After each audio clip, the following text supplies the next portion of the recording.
Inilah kisah Abu Nawas menjadi raja di negeri seberang. Ceritanya berawal ketika di negeri seberang terdapat sebuah kerajaan yang aman, adil, makmur, dan sentosa karena dipimpin raja bijaksana.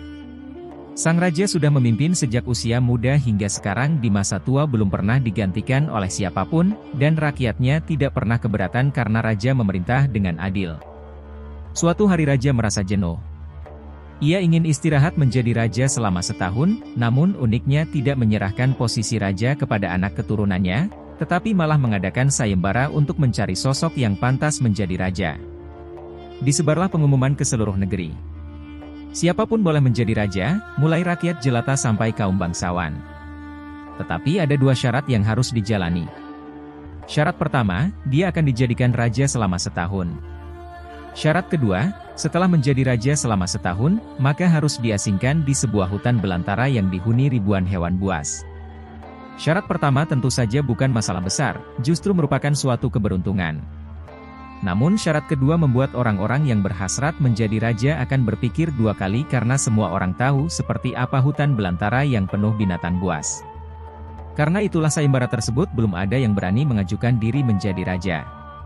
Akhirnya datang seorang pemuda yang menyatakan kesanggupannya menjadi raja dan menerima dua syarat tersebut.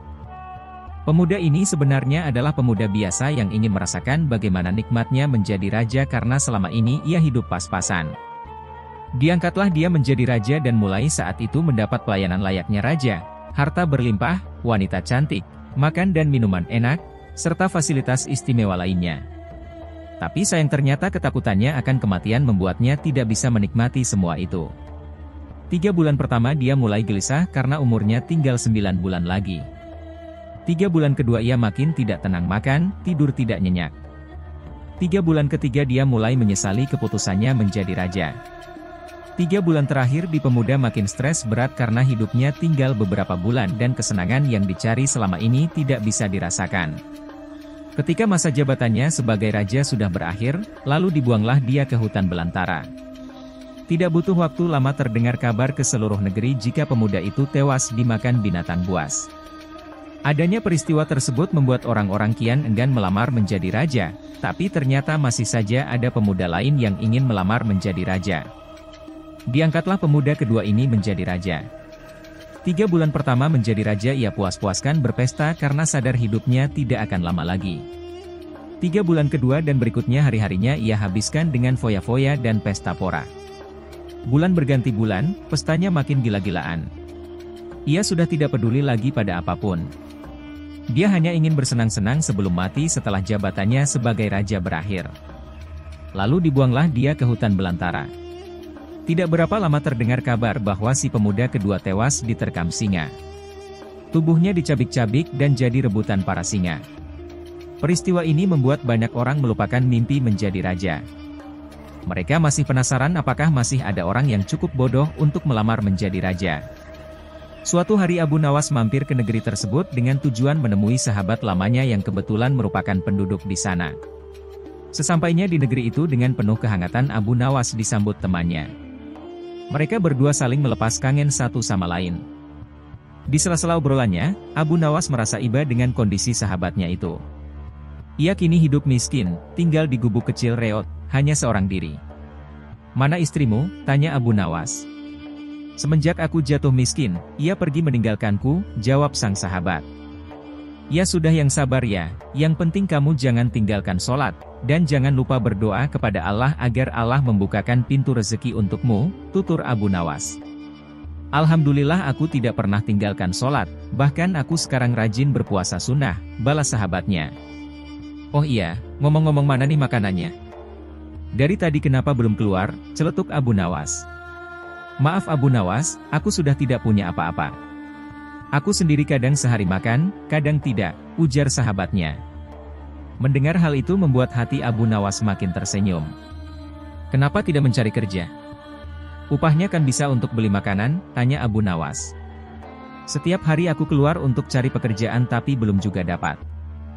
"Mungkin belum rezekiku," jawab sang sahabat. "Kalau mau nekat sih sebenarnya aku bisa, bahkan aku bisa menjadi raja dan kaya raya. Tapi itu hanya sementara, setelah itu aku mati diterkam binatang buas di hutan belantara," kata sahabatnya melanjutkan. Maksudmu bagaimana? Tanya Abu Nawas heran. Kemudian sahabatnya itu memberitahu tentang sayembara yang diadakan rajanya. Mendengar sayembara tersebut, Abu Nawas terdiam sejenak. Tiba-tiba terlintas di benak Abu Nawas sebuah ide yang cemerlang. Kamu ingin hidup kaya? Aku akan membantumu. Sekarang juga antarkan aku ke hadapan rajamu. Aku mau mendaftar menjadi raja, ucap Abu Nawas. Kamu gila ya? Jangan Abu Nawas, itu sama saja bunuh diri, cegah sahabatnya. Sudahlah, turuti saja perkataanku, timbal Abu Nawas. Maka diantarlah Abu Nawas ke istana untuk menemui sang raja.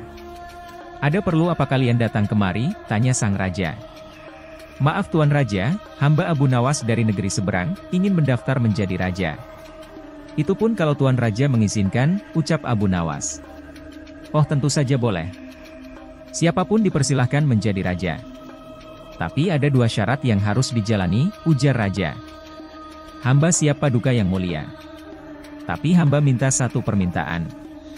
Izinkan sahabat hamba ini menjadi pengawal pribadi hamba, kata Abu Nawas sambil menunjuk sahabatnya yang berdiri di sampingnya. Oh silakan saja. Saat menjadi raja selama setahun, kau berhak atas segala sesuatunya, termasuk mengatur semua prajurit kerajaan beserta para menteri. Tapi ketika masamu menjadi raja berakhir, sahabatmu juga harus ikut kau dibuang ke hutan belantara, timpal sang raja. Sahabat Abu Nawas ini kaget dan sempat menolak dijadikan pengawal pribadinya, namun akhirnya Abu Nawas berhasil membujuknya. Mendengar ada yang melamar menjadi raja lagi membuat masyarakat penasaran. Sebagian menertawakan kebodohan tersebut, sementara yang lain merasa iba dan kasihan. Abu Nawas akhirnya diangkat menjadi raja dan diberi segala kemewahan serta kemudahan fasilitas layaknya baginda raja.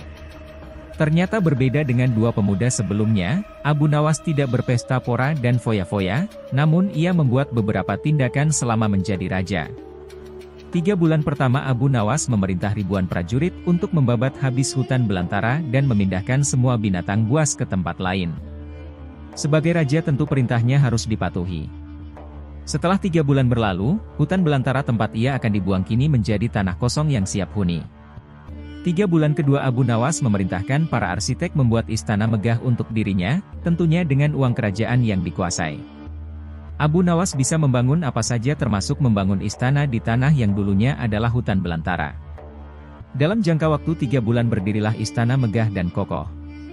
3 bulan ketiga, Abu Nawas memerintahkan para prajurit membawakan harta dan perabotan dikirim ke istana yang baru saja dibangun. 3 bulan terakhir, Abu Nawas menawarkan kepada masyarakat siapa saja yang mau pindah di wilayah istananya akan dibuatkan rumah dan diberi modal uang untuk berdagang. Kesempatan tersebut tidak disia-siakan warga. Ratusan orang mendaftarkan diri untuk pindah ke sekitaran istana Abu Nawas. Selama 3 bulan terakhir tempat yang tadinya hutan belantara kini berubah menjadi permukiman penduduk, bahkan di sana Abu Nawas mempunyai istana dengan dipenuhi harta kekayaan. Akhirnya habislah masa jabatan Abu Nawas sebagai raja. Sesuai perjanjian, Abu Nawas dan sahabatnya dibuang ke hutan belantara yang kini sudah menjadi permukiman penduduk. Sesampainya di sana, Abu Nawas dan sahabatnya memasuki istana barunya. Ini semua untukmu. Kau sekarang sudah menjadi orang kaya raya, tapi jangan lupa bersedekah, tutur Abu Nawas. Sahabatnya itu terkejut bukan main. Ia langsung merangkul Abu Nawas dan mengucapkan terima kasih. Akhirnya Abu Nawas pun pamit pulang kembali ke negerinya. Kisah Abu Nawas kali ini berawal dari baginda raja yang memiliki seorang menteri kepercayaan dan senantiasa mendampingi.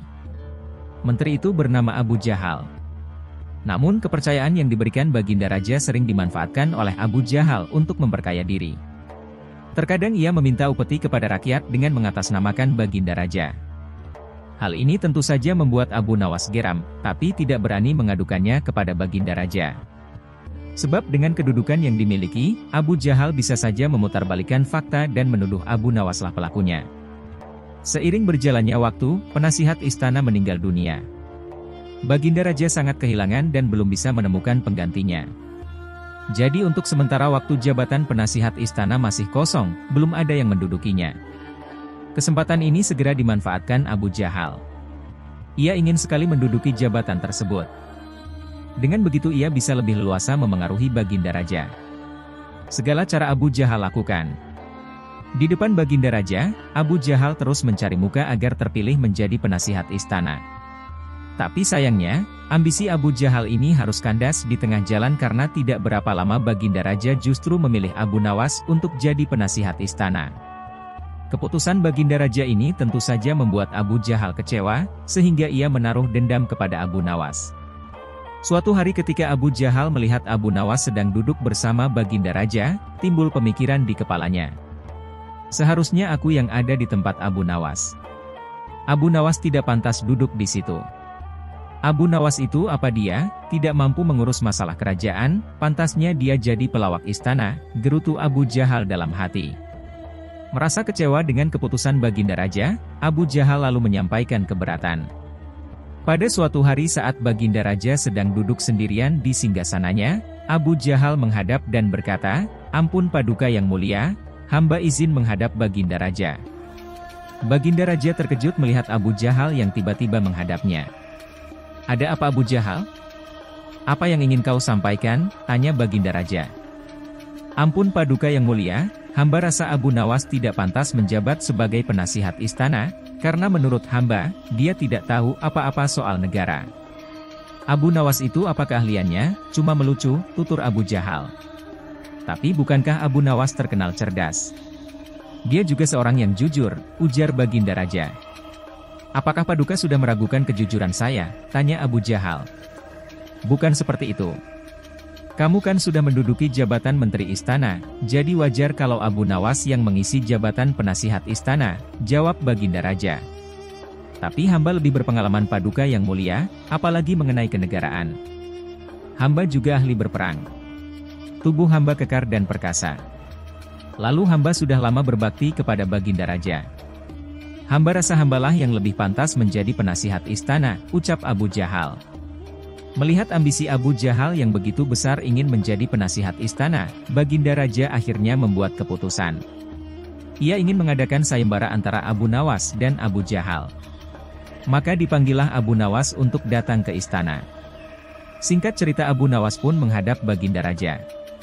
"Ampun Paduka yang mulia, ada gerangan apa memanggil hamba?" tanya Abu Nawas. "Hai Abu Nawas, Abu Jahal sangat menginginkan jabatan penasihat istana.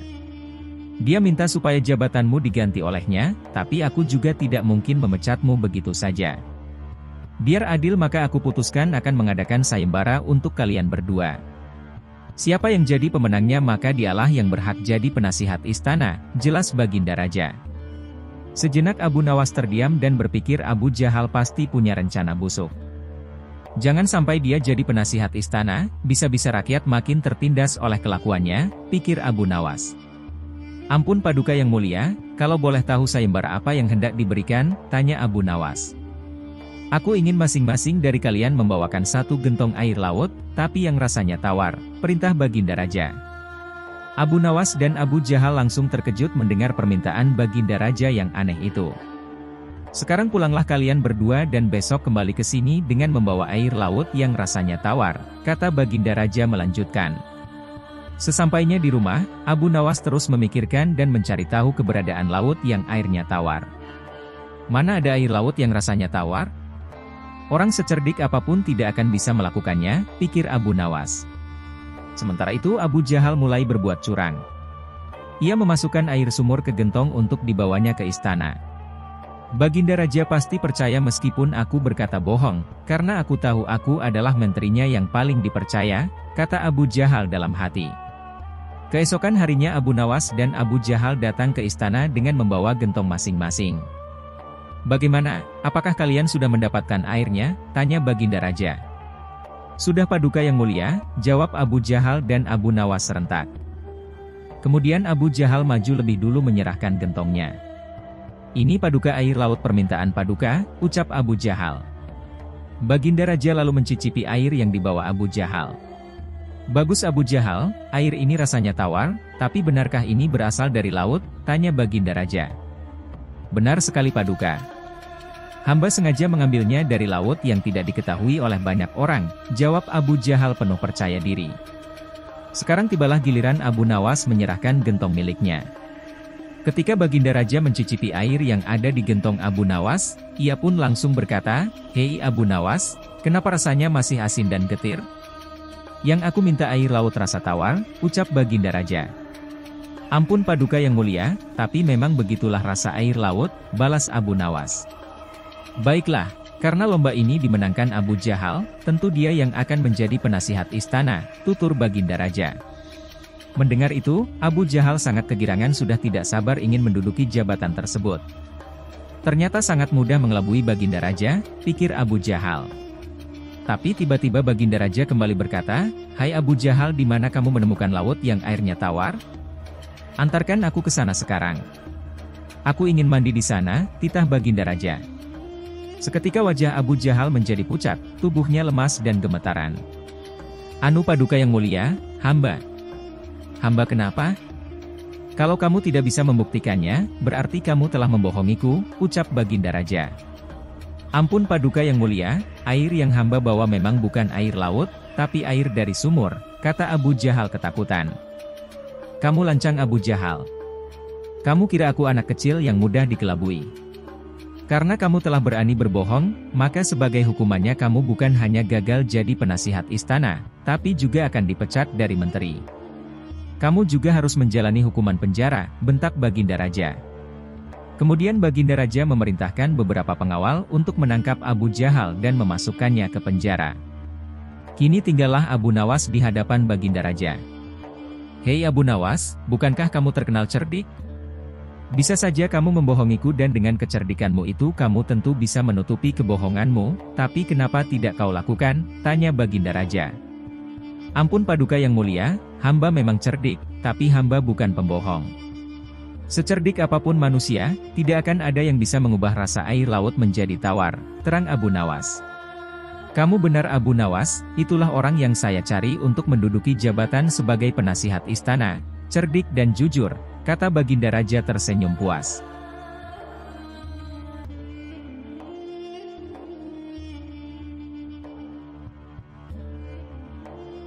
Baginda Raja menunjuk kawannya untuk menjabat sebagai gubernur di kota tempat tinggal Abu Nawas. Tapi sayangnya orang yang ditunjuk ini menyalahgunakan jabatannya. Ia sewenang-wenang memerintahkan para prajurit menangkap para sastrawan yang dianggap pintar. Setelah beberapa sastrawan ditangkap, mereka dihadapkan kepada gubernur yang baru tersebut. Satu persatu di antara mereka ditanya oleh sang gubernur. "Menurutmu, aku gubernur yang adil atau zalim?" tanya sang gubernur kepada para sastrawan. Sastrawan pertama menjawab, "Anda adalah gubernur yang zalim." Sang gubernur terperanjat dengan jawaban tersebut. "Apa alasanmu?" tanya balik gubernur. "Karena Anda telah menangkap kami tanpa sebab," jawab sastrawan pertama. "Prajurit, masukkan dia ke penjara. Besok dia akan dihukum mati," ucap sang gubernur. Sastrawan berikutnya dipanggil dan diberi pertanyaan yang sama. "Menurutmu, aku gubernur yang adil atau zalim?" tanya gubernur. "Tuanku adalah gubernur yang adil," jawab sastrawan kedua. "Apa alasanmu?" tanya gubernur kembali. "Karena tuanku sangat memperhatikan rakyat," jawab sastrawan tersebut. "Kau pembohong. Prajurit, masukkan dia ke penjara, besok hukum mati," ujar gubernur. Begitulah seterusnya apabila dijawab adil ataupun zalim, sang gubernur tetap memberikan hukuman mati.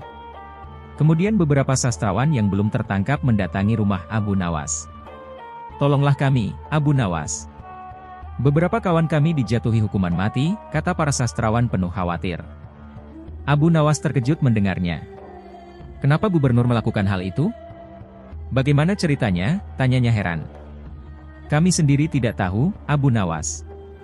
Tanpa sebab, gubernur yang baru itu menanggapi para sastrawan di kota kita lalu mereka ditanya satu persatu, apakah dia gubernur yang adil atau zalim. Bila jawabannya zalim maka akan dihukum mati. Jika jawabannya adil juga tetap dihukum mati, kata mereka menjelaskan. Pasti gubernur sakit. Dia sudah tidak waras, ucap Abu Nawas. Itulah kenapa kami ke sini, Abu Nawas. Kami mendatangimu agar kau menyelamatkan kawan-kawan kami, sebab rencananya besok mereka akan dihukum mati, tutur para sastrawan. Baiklah, aku akan ke istana gubernur. Sekarang juga kalian pulanglah, ucap Abu Nawas. Sesampainya di sana, Abu Nawas langsung menghadap gubernur. Melihat kehadiran Abu Nawas, gubernur langsung emosi. "Ngapain kau datang ke istanaku?" tanya dia. "Aku mendengar kabar Anda menyuruh beberapa prajurit menangkapi para sastrawan pintar di kota ini, tapi kenapa aku tidak ditangkap?" "Aku sangat tersinggung," jawab Abu Nawas. "Oh, jadi kau menganggap dirimu bagian dari mereka?" tanya gubernur. "Tentu saja masyarakat di kota ini tahu siapa aku. Aku adalah sastrawan terpandai di kota ini," balas Abu Nawas. "Baiklah, Algojo tangkap Abu Nawas dan penggal lehernya," perintah gubernur. "Tunggu dulu. Sebelum leherku dipenggal, perintahkan Algojomu agar jangan sampai merusak rambutku, sebab aku baru saja keluar dari tukang cukur," timpal Abu Nawas. Mendengar itu, gubernur langsung tertawa. "Itulah jiwa kesatria yang aku kagumi darimu." "Aku mengampunimu, Abu Nawas," kata gubernur. "Bolehkah aku meminta satu permintaan?" tanya Abu Nawas. "Apa permintaanmu?" "Katakan saja," jawab gubernur. "Aku juga minta pengampunan untuk kawan-kawanku," pinta Abu Nawas.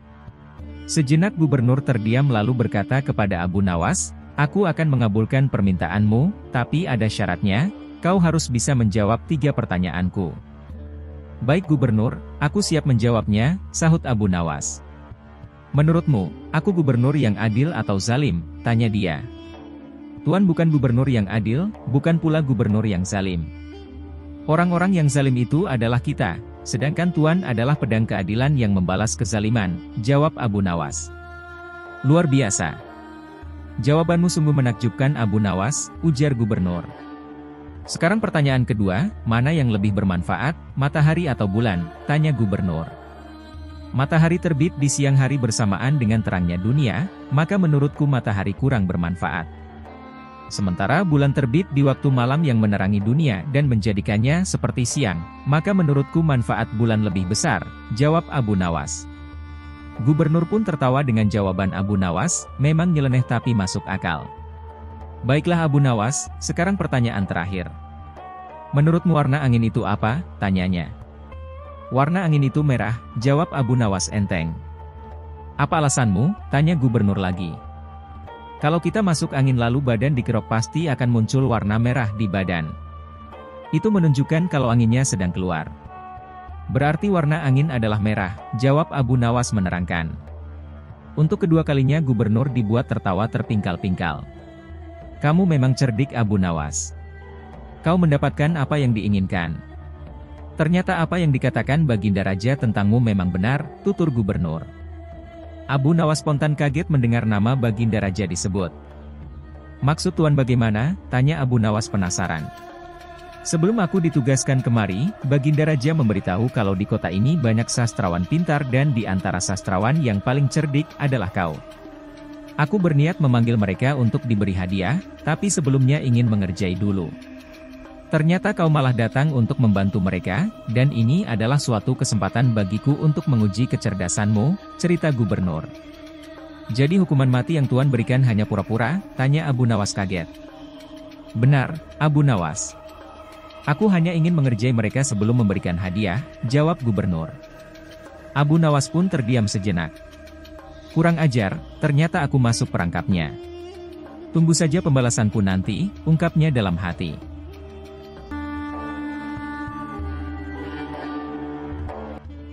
Abu Nawas sebenarnya adalah seorang ulama yang alim. Tak begitu mengherankan jika Abu Nawas mempunyai murid yang tidak sedikit. Di antara sekian banyak muridnya, ada satu orang yang hampir selalu menanyakan mengapa Abu Nawas mengatakan begini dan begitu. Suatu ketika ada 3 orang tamu bertanya kepada Abu Nawas dengan pertanyaan yang sama. Orang pertama mulai bertanya, manakah yang lebih utama, orang yang mengerjakan dosa-dosa besar atau orang yang mengerjakan dosa-dosa kecil? Orang yang mengerjakan dosa-dosa kecil, jawab Abu Nawas. Mengapa, kata orang pertama. Sebab lebih mudah diampuni oleh Tuhan, kata Abu Nawas. Orang pertama puas karena ia memang yakin begitu. Orang kedua bertanya dengan pertanyaan yang sama. Manakah yang lebih utama, orang yang mengerjakan dosa-dosa besar atau orang yang mengerjakan dosa-dosa kecil? Orang yang tidak mengerjakan keduanya, jawab Abu Nawas. Mengapa, kata orang kedua. Dengan tidak mengerjakan keduanya, tentu tidak memerlukan pengampunan dari Tuhan, kata Abu Nawas. Orang kedua langsung bisa mencerna jawaban Abu Nawas. Orang ketiga juga bertanya dengan pertanyaan yang sama. Manakah yang lebih utama, orang yang mengerjakan dosa-dosa besar atau orang yang mengerjakan dosa-dosa kecil? Orang yang mengerjakan dosa-dosa besar, jawab Abu Nawas. Mengapa, kata orang ketiga? Sebab pengampunan Allah kepada hambanya sebanding dengan besarnya dosa hamba itu, jawab Abu Nawas. Orang ketiga menerima alasan Abu Nawas. Kemudian ketiga orang itu pulang dengan perasaan puas. Karena belum mengerti, seorang murid Abu Nawas bertanya, mengapa dengan pertanyaan yang sama bisa menghasilkan jawaban yang berbeda? Manusia dibagi 3 tingkatan. Tingkatan mata, tingkatan otak dan tingkatan hati. Apakah tingkatan mata itu? Tanya murid Abu Nawas. Anak kecil yang melihat bintang di langit. Ia mengatakan bintang itu kecil karena ia hanya menggunakan mata. Jawab Abu Nawas mengandaikan. Apakah tingkatan otak itu? Tanya murid Abu Nawas. Orang pandai yang melihat bintang di langit. Ia mengatakan bintang itu besar karena ia berpengetahuan, jawab Abu Nawas. Lalu apakah tingkatan hati itu? Tanya murid Abu Nawas. Orang pandai dan mengerti yang melihat bintang di langit. Ia tetap mengatakan bintang itu kecil walaupun ia tahu bintang itu besar. Karena bagi orang yang mengerti tidak ada sesuatu apapun yang besar jika dibandingkan dengan kemahabesaran Allah. Kini murid Abu Nawas mulai mengerti mengapa pertanyaan yang sama bisa menghasilkan jawaban yang berbeda. Ia bertanya lagi. Wahai guru, mungkinkah manusia bisa menipu Tuhan? Mungkin. Jawab Abu Nawas. Bagaimana caranya? Tanya murid Abu Nawas ingin tahu. Dengan merayunya melalui pujian dan doa, kata Abu Nawas. Ajarkanlah doa itu padaku wahai guru, pinta murid Abu Nawas. Doa itu adalah, Ilahi lastu lil firdausi ahla, wala aqwa ala naril jahimi, fahabli taubatan wagfir junubi, fainnaka ghafirus dzanbil, adimi. Sedangkan arti doa itu adalah, wahai Tuhanku, aku ini tidak pantas menjadi penghuni surga, tetapi aku tidak akan kuat terhadap panasnya api neraka. Oleh sebab itu terimalah tobatku serta ampunilah dosa-dosaku. Karena sesungguhnya Engkaulah Zat yang mengampuni dosa-dosa besar.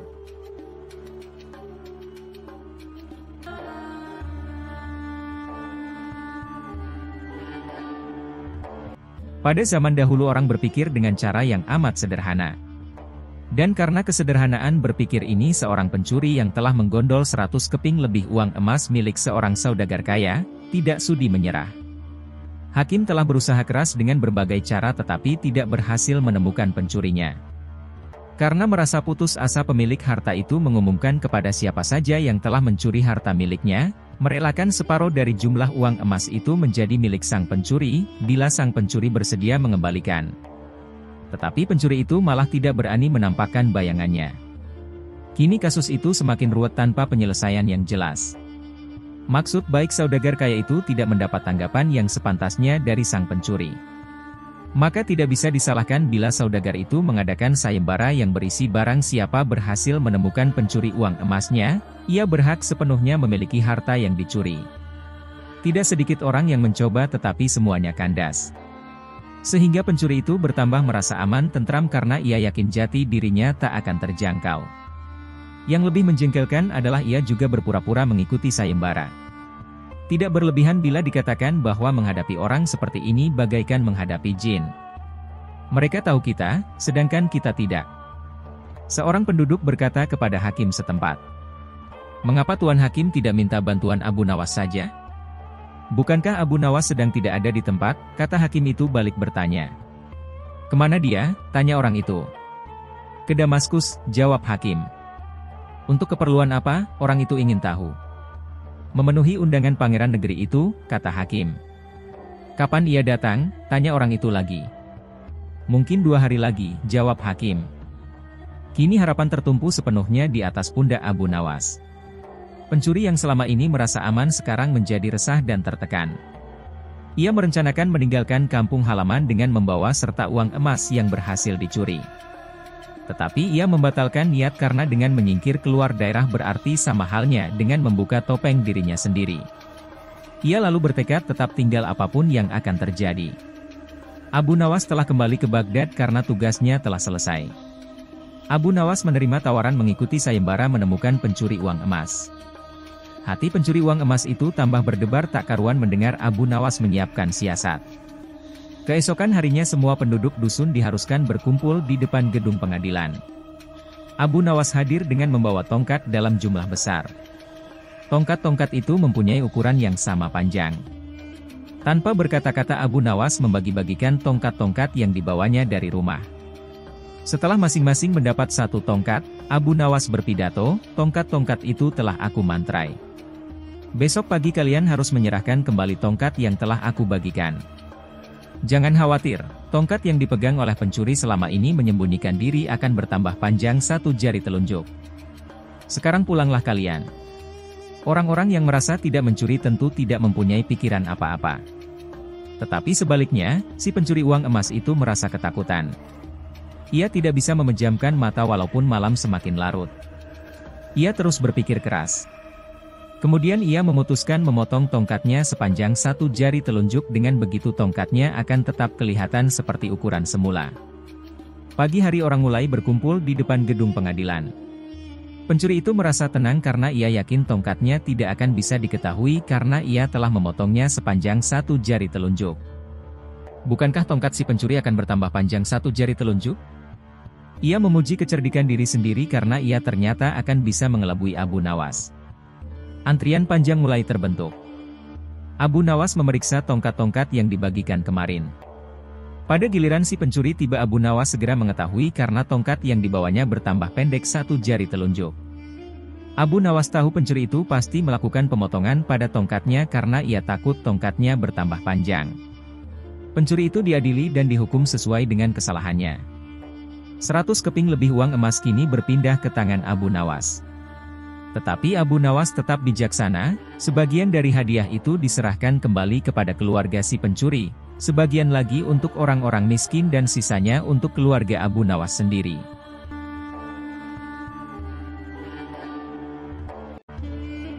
Abu Nawas dikenal sebagai sufi cerdas sekaligus pujangga sastra Arab klasik.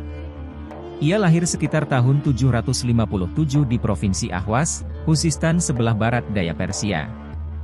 Dijelaskan dalam buku Abu Nawas, Sufi dan Penyair Ulung yang Jenaka, Abu Nawas telah ditinggal wafat ayahnya sejak kecil. Sang ibu membawanya ke sebuah kota di Irak karena alasan ekonomi.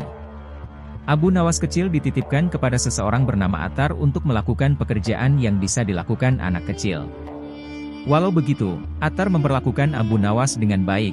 Ia disekolahkan di sekolah Al-Quran hingga menjadi seorang hafiz. Nah, berkaitan dengan sosok Abu Nawas, ada sebuah kisah menarik dan jenaka darinya. Suatu hari, dia berencana untuk menjual sang raja yang kala itu bernama Khalifah Harun ar-Rasyid. Alasannya sendiri karena khalifah tersebut pantas dijual menurutnya. Akibat rencana tersebut lantas Abu Nawas menghadap Khalifah Harun ar-Rasyid seraya berkata, "Ada sesuatu yang amat menarik yang akan hamba sampaikan hanya kepada Paduka yang mulia." Mendengar hal itu, khalifah tersebut menjawab dengan rasa penasaran. "Apa itu wahai Abu Nawas?" "Sesuatu yang hamba yakin tidak pernah terlintas di dalam benak Paduka yang mulia." "Oke, kalau begitu cepatlah ajak saya ke sana untuk menyaksikannya." Abu Nawas memang terkenal sebagai sosok yang selalu membuat orang penasaran akan sesuatu. Karenanya, ia kembali berkata, "Tapi Baginda." "Tetapi apa?" jawab sang raja yang sudah tidak sabar dengan apa yang akan ditunjukkan oleh Abu Nawas. "Oke, Baginda. Jadi begini, Baginda harus menyamar sebagai rakyat biasa, supaya orang-orang tidak banyak yang ikut menyaksikan benda ajaib itu." Sang raja yang sudah sangat penasaran lantas mengiyakan anjuran Abu Nawas. Ia bersedia menyamar sebagai seorang rakyat biasa dan keduanya pergi ke sebuah hutan. Sesampainya di sana, Abu Nawas mengajak mendekat ke sebuah pohon yang rindang dan memohon kepada sang raja untuk menunggu di situ. Lalu, Abu Nawas menemui seorang badui yang merupakan penjual budak. Ia mengajaknya untuk melihat calon budak yang ingin dijual, namun Abu Nawas mengaku tak tega menjual budak di depan matanya langsung. Ia mengaku budak tersebut merupakan temannya. Setelah dilihat dari kejauhan, badui tersebut merasa cocok dengan orang yang ingin dijual Abu Nawas. Usai kesepakatan terjalin beserta kontrak, Abu Nawas mendapat beberapa keping uang emas. Sang raja yang tidak tahu menahu terus menunggu Abu Nawas. Sayangnya, beliau justru tak kunjung menampakkan dirinya, malahan terdapat seorang penjual budak yang menghampiri raja. "Siapa engkau?" tanya raja. "Aku adalah tuanmu sekarang," ujar Badui tersebut yang menghampiri sang raja tanpa mengetahui bahwa yang ada di depannya sekarang merupakan seorang raja. "Apa maksud perkataanmu tadi?" jawab sang raja dengan wajah yang memerah. Dengan enteng, penjual budak itu mengeluarkan surat kuasa seraya menjawab, "Abu Nawas telah menjualmu kepadaku dan inilah surat kuasa yang baru dibuatnya." "Apa? Abu Nawas menjual diriku kepadamu?" "Ya," jawab sang Badui dengan nada membentak. Merasa makin geram, sang raja lantas berkata, "Tahukah engkau siapa sebenarnya diriku ini?" "Tidak. Itu tidak penting dan tidak perlu," ujar sang Badui singkat. Ia kemudian menyeret bahu budak barungnya ke belakang rumah. Sesampainya di sana, Badui tersebut memberikan parang kepada Khalifah Harun ar-Rasyid dan memintanya untuk membelah serta memotong kayu. Melihat tumpukan kayu yang banyak, sang raja memandangnya dengan ngeri, apalagi beliau harus membelahnya. Sayangnya, sang raja tidak mampu membelah kayu tersebut dengan baik. Malahan, ia menggunakan bagian parang yang tumpul ke arah tumpukan kayu. Sang Badui kemudian memarahi Khalifah Harun ar-Rasyid. Dengan begitu, si raja membalik parangnya sehingga bagian yang tajam mengarah ke kayu dan berusaha membelahnya. Menurutnya, pekerjaan tersebut terasa aneh. Dalam hati ia bergumam, seperti inikah derita orang-orang miskin demi mencari sesuap nasi? Harus bekerja keras lebih dulu. Badui tersebut kerap memandang Khalifah Harun ar-Rasyid dengan tatapan heran dan berujung marah. Dirinya merasa menyesal telah membeli seorang budak bodoh. Si raja lalu berkata, "Hei Badui, semua ini sudah cukup, aku tidak tahan." Mendengar hal itu, sang Badui semakin marah. Ia lalu memukul raja seraya berkata, "Kurang ajar kau budakku. Kau harus patuh kepadaku." Khalifah Harun ar-Rasyid yang tidak pernah disentuh oleh orang lain tiba-tiba menjerit keras akibat pukulan dengan kayu yang dilakukan oleh si Badui. Karena tidak kuat, ia lalu berkata sambil memperlihatkan tanda kerajaannya, "Hai Badui, aku adalah rajamu, Sultan Harun ar-Rasyid." Melihat hal itu, sang Badui langsung menjatuhkan diri sambil menyembah sang raja yang habis dipukulnya. Walau begitu, sang raja mengampuninya karena si Badui tidak tahu menahu mengenai dirinya yang merupakan seorang raja. Sementara itu, Khalifah Harun ar-Rasyid sangat murka kepada Abu Nawas dan ingin segera menghukumnya. Baginda Raja pulang ke istana dan langsung memerintahkan para prajuritnya menangkap Abu Nawas. Tetapi Abu Nawas telah hilang entah kemana karena ia tahu sedang diburu para prajurit kerajaan.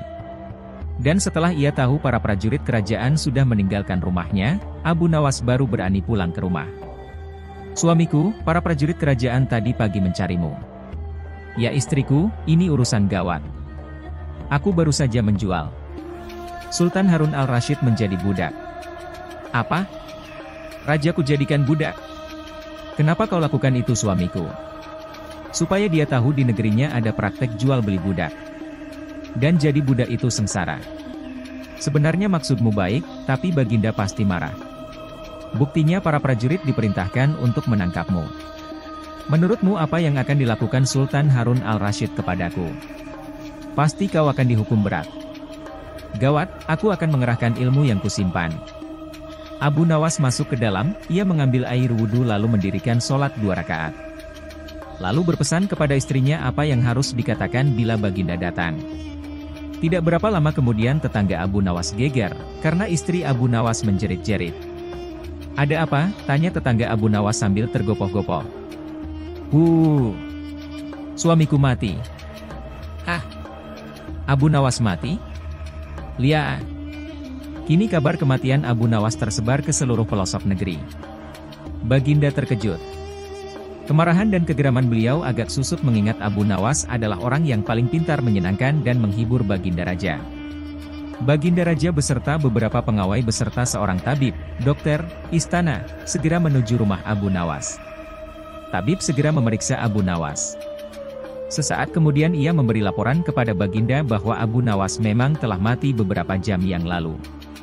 Setelah melihat sendiri tubuh Abu Nawas terbujur kaku tak berdaya, Baginda Raja merasa terharu dan meneteskan air mata. Beliau bertanya kepada istri Abu Nawas, "Adakah pesan terakhir Abu Nawas untukku?" Ada paduka yang mulia, kata istri Abu Nawas sambil menangis. Katakanlah, kata Baginda Raja. Suami hamba, Abu Nawas, memohon sudilah kiranya Baginda Raja mengampuni semua kesalahannya dunia akhirat di depan rakyat. Kata istri Abu Nawas terbata-bata. Baiklah kalau itu permintaan Abu Nawas, kata Baginda Raja menyanggupi. Jenazah Abu Nawas diusung di atas keranda. Kemudian Baginda Raja mengumpulkan rakyatnya di tanah lapang. Beliau berkata, "Wahai rakyatku, dengarkanlah bahwa hari ini aku, Sultan Harun al-Rasyid telah memaafkan segala kesalahan Abu Nawas yang telah diperbuat terhadap diriku dari dunia hingga akhirat. Dan kalianlah sebagai saksinya." Tiba-tiba dari dalam keranda yang terbungkus kain hijau terdengar suara keras, "Syukur." Seketika pengusung jenazah ketakutan, apalagi melihat Abu Nawas bangkit berdiri seperti mayat hidup.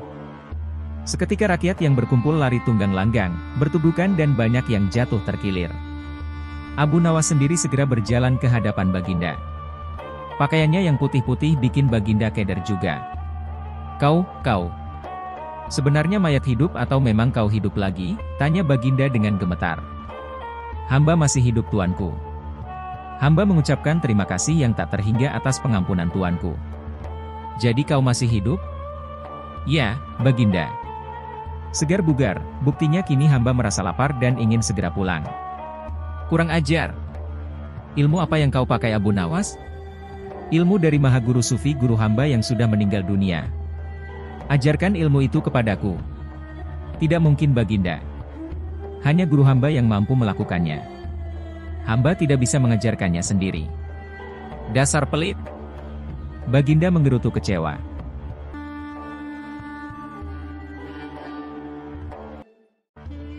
Ada seorang yogis, ahli yoga, mengajak seorang pendeta bersekongkol akan memperdaya iman Abu Nawas. Setelah mereka mencapai kata sepakat, mereka berangkat menemui Abu Nawas di kediamannya. Ketika mereka datang, Abu Nawas sedang melakukan salat duha. Setelah dipersilahkan masuk oleh istri Abu Nawas, mereka masuk dan menunggu sambil berbincang-bincang santai. Seusai salat, Abu Nawas menyambut mereka. Abu Nawas dan para tamunya bercakap-cakap sejenak. "Kami sebenarnya ingin mengajak engkau melakukan pengembaraan suci. Kalau engkau tidak keberatan, bergabunglah bersama kami," kata ahli yoga. "Dengan senang hati." "Lalu kapan rencananya?" tanya Abu Nawas polos. "Besok pagi," kata pendeta. "Baiklah kalau begitu kita bertemu di warung teh besok," kata Abu Nawas menyanggupi. Hari berikutnya mereka berangkat bersama. Abu Nawas mengenakan jubah seorang sufi. Ahli yoga dan pendeta memakai seragam keagamaan mereka masing-masing. Di tengah jalan mereka mulai diserang rasa lapar karena mereka memang sengaja tidak membawa bekal. "Hai Abu Nawas, bagaimana kalau engkau saja yang mengumpulkan derma guna membeli makanan untuk kita bertiga?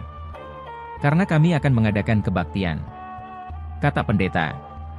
Tanpa banyak bicara, Abu Nawas berangkat mencari dan mengumpulkan derma dari dusun satu ke dusun lain. Setelah derma terkumpul, Abu Nawas membeli makanan yang cukup untuk 3 orang. Abu Nawas kembali ke pendeta dan ahli yoga dengan membawa makanan. Karena sudah tak sanggup menahan rasa lapar, Abu Nawas berkata, "Mari segera kita bagi makanan ini sekarang juga." "Jangan sekarang. Kami sedang berpuasa," kata ahli yoga. "Tetapi aku hanya menginginkan bagianku saja sedangkan bagian kalian terserah pada kalian," kata Abu Nawas menawarkan jalan keluar. "Aku tidak setuju. Kita harus seiring seirama dalam berbuat apapun," kata pendeta. "Betul, aku pun tidak setuju karena waktu makanku besok pagi. Besok pagi aku baru akan berbuka," kata ahli yoga. "Bukankah aku yang engkau jadikan alat pencari derma dan derma itu sekarang telah kutukar dengan makanan ini? Sekarang kalian tidak mengizinkan aku mengambil bagian sendiri. Itu tidak masuk akal," kata Abu Nawas mulai merasa jengkel. Namun begitu pendeta dan ahli yoga tetap bersikeras tidak mengizinkan Abu Nawas mengambil bagian yang menjadi haknya. Abu Nawas penasaran. Ia mencoba sekali lagi meyakinkan kawan-kawannya agar mengizinkan ia memakan bagiannya. Tetapi mereka tetap saja menolak. Abu Nawas benar-benar merasa jengkel dan marah. Namun Abu Nawas tidak memperlihatkan sedikit pun kejengkelan dan kemarahannya. Bagaimana kalau kita mengadakan perjanjian? Kata pendeta kepada Abu Nawas. Perjanjian apa? Tanya Abu Nawas. Kita adakan lomba. Barang siapa di antara kita bermimpi paling indah maka ia akan mendapat bagian yang terbanyak, yang kedua lebih sedikit, dan yang terburuk akan mendapat paling sedikit. Pendeta itu menjelaskan. Abu Nawas setuju. Ia tidak memberi komentar apa-apa. Malam semakin larut. Embun mulai turun ke bumi. Pendeta dan ahli yoga mengantuk dan tidur. Abu Nawas tidak bisa tidur. Ia hanya berpura-pura tidur. Setelah merasa yakin kawan-kawannya sudah terlelap, Abu Nawas menghampiri makanan itu. Tanpa berpikir dua kali Abu Nawas memakan habis makanan itu hingga tidak tersisa sedikit pun. Setelah merasa kekenyangan, Abu Nawas baru bisa tidur. Keesokan hari mereka bangun hampir bersamaan. Ahli yoga dengan wajah berseri-seri bercerita. Tadi malam aku bermimpi memasuki sebuah taman yang mirip sekali dengan nirvana. Aku merasakan kenikmatan yang belum pernah kurasakan sebelumnya dalam hidup ini. Pendeta mengatakan bahwa mimpi ahli yoga benar-benar menakjubkan, betul-betul luar biasa. Kemudian giliran pendeta menceritakan mimpinya. Aku seolah-olah menembus ruang dan waktu. Dan ternyata memang benar. Aku secara tidak sengaja berhasil menyusup ke masa silam di mana pendiri agamaku hidup. Aku bertemu dengan beliau dan yang lebih membahagiakan adalah aku diberkatinya. Ahli yoga juga memuji-muji kehebatan mimpi pendeta. Abu Nawas hanya diam. Ia bahkan tidak merasa tertarik sedikit pun. Karena Abu Nawas belum juga buka mulut, pendeta dan ahli yoga mulai tidak sabar untuk tidak menanyakan mimpi Abu Nawas. Kalian tentu tahu Nabi Daud. Beliau adalah seorang nabi yang ahli berpuasa. Tadi malam aku bermimpi berbincang-bincang dengan beliau. Beliau menanyakan apakah aku berpuasa atau tidak. Aku katakan aku berpuasa karena aku memang tidak makan sejak dini hari. Kemudian beliau menyuruhku segera berbuka karena hari sudah malam. Tentu saja aku tidak berani mengabaikan perintah beliau.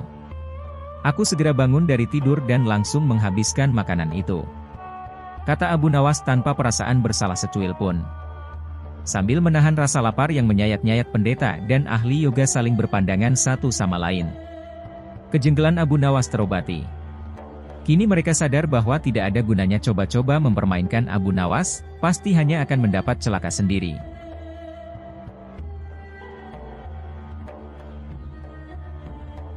Abu Nawas belum kembali. Kata istrinya, ia bersama seorang pendeta dan seorang ahli yoga sedang melakukan pengembaraan suci. Padahal saat ini Baginda amat membutuhkan bantuan Abu Nawas. Beberapa hari terakhir ini Baginda merencanakan membangun istana di awang-awang. Karena sebagian dari raja-raja negeri sahabat telah membangun bangunan-bangunan yang luar biasa. Baginda tidak ingin menunggu Abu Nawas lebih lama lagi. Beliau mengutus beberapa orang kepercayaannya untuk mencari Abu Nawas. Mereka tidak berhasil menemukan Abu Nawas karena Abu Nawas ternyata sudah berada di rumah ketika mereka baru berangkat. Abu Nawas menghadap Baginda Raja Harun al-Rasyid. Baginda amat riang. Saking gembiranya beliau mengajak Abu Nawas bergurau. Setelah saling tukar-menukar cerita-cerita lucu, lalu Baginda mulai mengutarakan rencananya. Aku sangat ingin membangun istana di awang-awang agar aku lebih terkenal di antara raja-raja yang lain. Adakah kemungkinan keinginanku itu terwujud, wahai Abu Nawas? Tidak ada yang tidak mungkin dilakukan di dunia ini, Paduka yang mulia, kata Abu Nawas berusaha mengikuti arah pembicaraan Baginda. Kalau menurut pendapatmu hal itu tidak mustahil diwujudkan, maka aku serahkan sepenuhnya tugas ini kepadamu, kata Baginda puas. Abu Nawas terperanjat. Ia menyesal telah mengatakan kemungkinan mewujudkan istana di awang-awang. Tetapi nasi telah menjadi bubur. Kata-kata yang telah terlanjur didengar oleh Baginda tidak mungkin ditarik kembali. Baginda memberi waktu Abu Nawas beberapa minggu.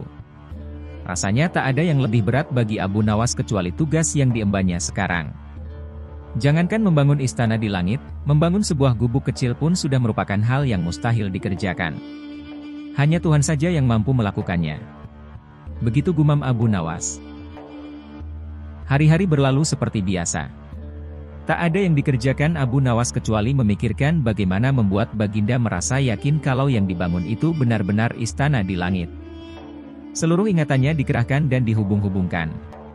Abu Nawas bahkan berusaha menjangkau masa kanak-kanaknya. Sampai ia ingat bahwa dulu ia pernah bermain layang-layang. Dan inilah yang membuat Abu Nawas girang. Abu Nawas tidak menyia-nyiakan waktu lagi.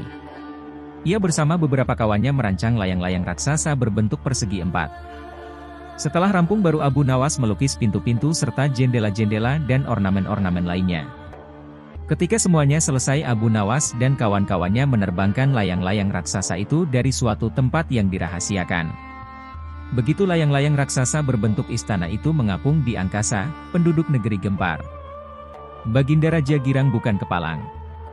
Benarkah Abu Nawas berhasil membangun istana di langit? Dengan tidak sabar beliau didampingi beberapa orang pengawal bergegas menemui Abu Nawas. Abu Nawas berkata dengan bangga, "Paduka yang mulia, istana pesanan Paduka telah rampung." "Engkau benar-benar hebat wahai Abu Nawas," kata Baginda memuji Abu Nawas. "Terima kasih Baginda yang mulia," kata Abu Nawas. "Lalu bagaimana caranya aku ke sana?" tanya Baginda. "Dengan tambang, Paduka yang mulia," kata Abu Nawas. "Kalau begitu siapkan tambang itu sekarang." "Aku ingin segera melihat istanaku dari dekat," kata Baginda tidak sabar.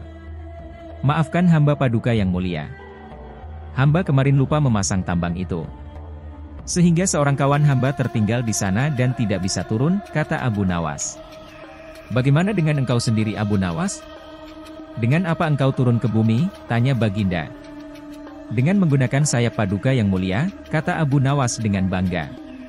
"Kalau begitu buatkan aku sayap supaya aku bisa terbang ke sana," kata Baginda. "Paduka yang mulia, sayap itu hanya bisa diciptakan dalam mimpi," kata Abu Nawas menjelaskan. "Engkau berani mengatakan aku gila sepertimu?" tanya Baginda sambil melotot. "Ya, Baginda.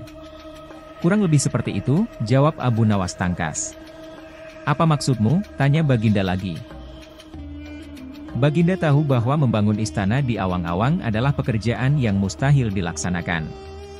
Tetapi Baginda tetap menyuruh hamba mengerjakannya. Sedangkan hamba juga tahu bahwa pekerjaan itu mustahil dikerjakan, tetapi hamba tetap menyanggupi titah Baginda yang tidak masuk akal itu, kata Abu Nawas berusaha meyakinkan Baginda. Tanpa menoleh Baginda Raja kembali ke istana diiring para pengawalnya. Abu Nawas berdiri sendirian sambil memandang ke atas melihat istana terapung di awang-awang. "Sebenarnya siapa di antara kita yang gila?" tanya Baginda mulai jengkel. "Hamba kira kita berdua sama-sama tidak waras tuanku," jawab Abu Nawas tanpa ragu.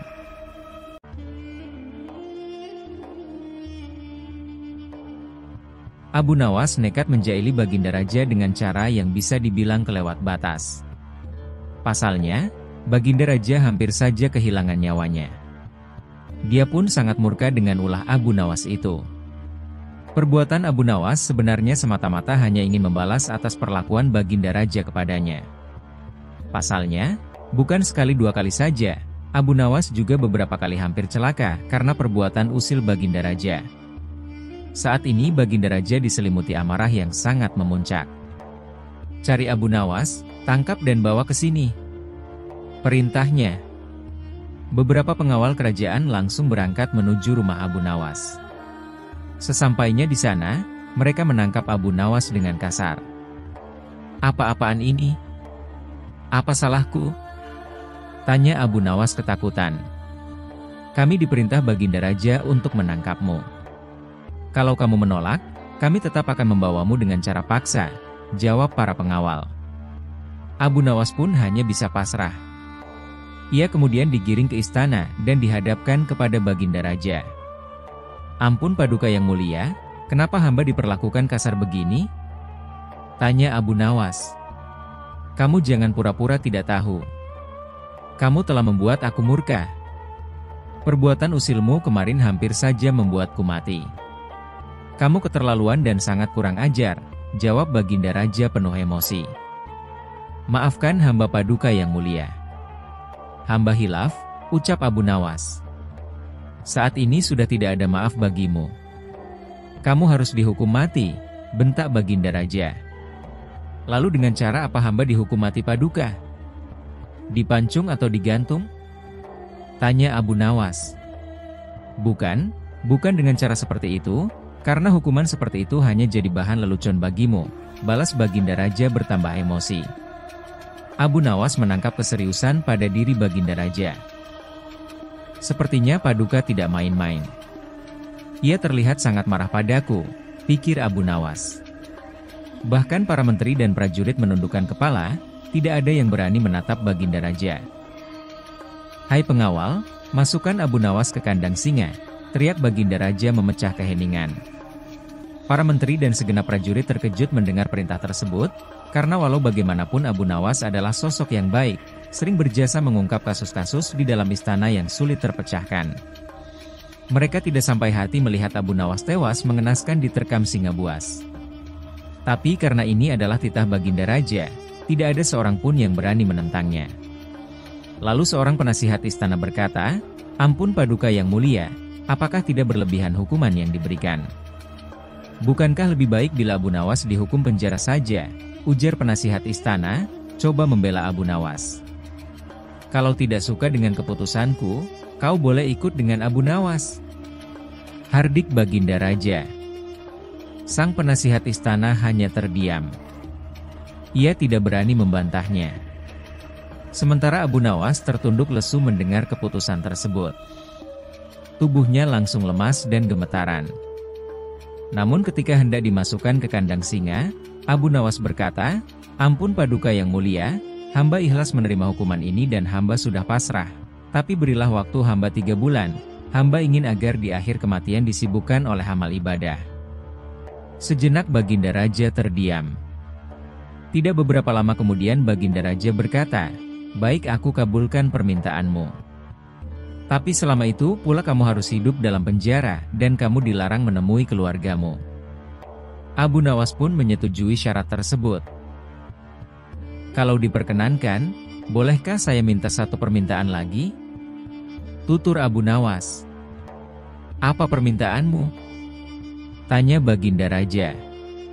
"Supaya kehidupan hamba di dalam penjara tidak membosankan, izinkan hamba memberi makan singa yang ada di kandang," jawab Abu Nawas. "Tidak masalah, nanti ruang penjaramu bersebelahan dengan kandang singa," ujar Baginda Raja. Maka dimasukkanlah Abu Nawas ke penjara. Pada bulan pertama, Abu Nawas melalui waktu dengan beribadah. Sedangkan tiap pagi dan sore diisi memberi makan singa. Pada bulan kedua dan ketiga, Abu Nawas makin tekun beribadah. Ia juga lebih rajin memberi makan singa. Abu Nawas memperlakukan singa itu layaknya sahabat. 3 bulan pun berlalu dan tibalah saatnya bagi Abu Nawas untuk menjalani hukuman atas perintah Baginda Raja. Beberapa pengawal istana memasukkan Abu Nawas ke kandang singa. Sementara para menteri yang ikut menyaksikan merasa iba dengan nasib Abu Nawas. Tapi tiba-tiba terjadi peristiwa tidak terduga saat Abu Nawas berada di dalam kandang singa. Singa tersebut tidak menerkam, tapi justru menjilati kaki dan tangan Abu Nawas. Abu Nawas pun membalasnya dengan mengelus-elus tubuh dan kepala singa. Singa yang terkenal buas ini mendadak tunduk dan nurut kepada Abu Nawas. Sontak saja pemandangan itu membuat mereka yang hadir menjadi terkejut dan heran. "Abu Nawas ternyata punya kesaktian," ujar salah satu menteri. Dikarenakan singa itu tidak mau menerkam, akhirnya Abu Nawas dikeluarkan dari kandang dan disuruh menghadap Baginda Raja. "Hai Abu Nawas, kenapa singa itu tidak mau memakanmu? Kamu punya kesaktian?" tanya Baginda Raja heran. "Sama sekali hamba tidak punya kesaktian Paduka," jawab Abu Nawas. "Tapi kenapa singa itu tidak mau memakanmu?" tanya Baginda Raja lagi. "Begini Paduka yang mulia, selama 3 bulan ini hamba rutin memberi singa itu makan dan minum, dan hamba juga memperlakukan dia dengan baik. Oleh sebab itulah hamba tidak dimangsanya, sebab dia pikir hamba adalah orang yang berjasa bagi dia, padahal hanya 3 bulan hamba memperlakukan dia dengan baik. Dia memang seekor singa yang buas, tapi dia tahu balas budi. Buktinya dia tidak memaksa hamba. Sedangkan Paduka sendiri bertahun-tahun hamba mengabdi kepada Paduka dan berjasa bagi istana ini, tapi hanya karena satu kesalahan Paduka begitu tega menjatuhkan hukuman mati kepada hamba," tutur Abu Nawas menjelaskan. Mendengar hal itu, Baginda Raja pun menyadari akan kesalahannya. "Maafkan aku Abu Nawas. Aku telah berbuat hilaf. Baiklah, sekarang kamu boleh pulang dan ini ada hadiah uang untukmu dan keluargamu. Terimalah sebagai rasa terima kasihku karena telah menyadarkanku, ujar Baginda Raja. Berkat kecerdikannya, Abu Nawas kembali lolos dari hukuman mati.